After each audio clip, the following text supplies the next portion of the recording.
Nereducharla municipal ఎన్నికల ప్రచారం చివరి రోజున కాంగ్రెస్ పార్టీ ప్రదర్శన నిర్వహించింది. మంత్రి ఉత్తమ్ కుమార్ ఆధ్వర్యంలో జరిగిన భారీ రోడ్ షో పట్న వీధుల్లో హోరెత్తింది. ఈ సందర్భంగా జరిగిన కార్నర్ మీటింగ్లో మంత్రి ప్రత్యర్థి పార్టీలైన బీఆర్ఎస్, బీజేపీలపై తీవ్రస్థాయిలో విరుచుకుపడ్డారు. బీజేపీ లేదా బీఆర్ఎస్కు ఓటు వేయడం అంటే మన ఓటును డ్రైనేజీలో వేసినట్లేనని మంత్రి అభివర్ణించారు. గత ఎన్నికల్లో కాంగ్రెస్ మెజార్టీ కార్పొరేటర్లను గెలుచుకున్న అప్పటి ప్రభుత్వం అడ్డదారిలో చైర్మన్ పదవిని లాక్కుందని ఆరోపించారు. గతసారి మోసం జరిగింది, ఈసారి ఆ అవకాశం ఇవ్వమని స్పష్టం చేశారు. నేరేడుచర్లలోని మొత్తం 15 వార్డులను కాంగ్రెస్ కైవసం చేసుకోవాలని ప్రజలకు పిలుపునిచ్చారు. ప్రత్యర్థులు ఇచ్చే డబ్బులు తీసుకుని ఓటు మాత్రం కాంగ్రెస్కే వేయాలని ఓటర్లకు సూచించారు. ప్రణాళికాబద్ధమైన రోడ్లు, డ్రైనేజ్, త్రాగునీరు మరియు పారిశుద్ధ్యంతో నేరేడుచర్లను సుందరంగా తీర్చిదిద్దామని హామీ ఇచ్చారు. పార్క్ మరియు మహిళల వాకింగ్, జిమ్స్ అని చేస్తా.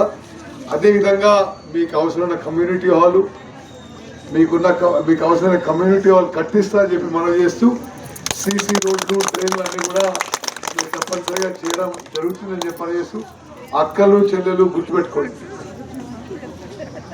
మీ రోడ్లు వేయాలంటే, ట్రైన్లు వేయాలంటే, ఇళ్ళు కావాలంటే, రేషన్ కార్డు రావాలంటే, మరి అన్ని విధాలుగా మీ వార్డులు మెరుగ్గా కావాలంటే, పరిశుభ్రంగా ఉండాలంటే చేతి గుర్తుకు ఓటేయండి.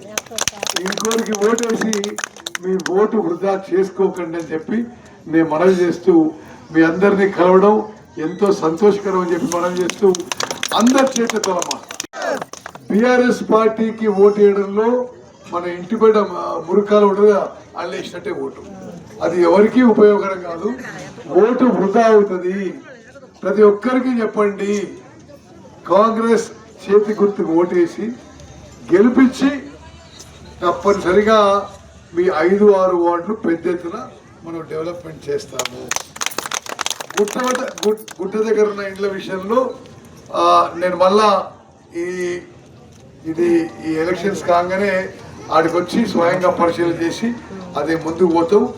జైలు నుంచి వచ్చే మురుగునీరు విషయంలో తప్పనిసరిగా ఆ సమస్య పరిష్కారం చేస్తా అని చెప్పి నేను పనిచేస్తున్నాను. ట్యాంక్ బండ్ నిర్మాణం అసంపూర్తిగా మిగిలిపోయింది, అది డెఫినెట్ గా ఆ పనులు పూర్తి చేస్తాం. హిందూ శ్మశాన వాటికి విద్యుత్ కనెక్షన్ తప్పనిసరిగా ఇప్పిస్తా అని చెప్పి నేను మనం చేస్తున్నా.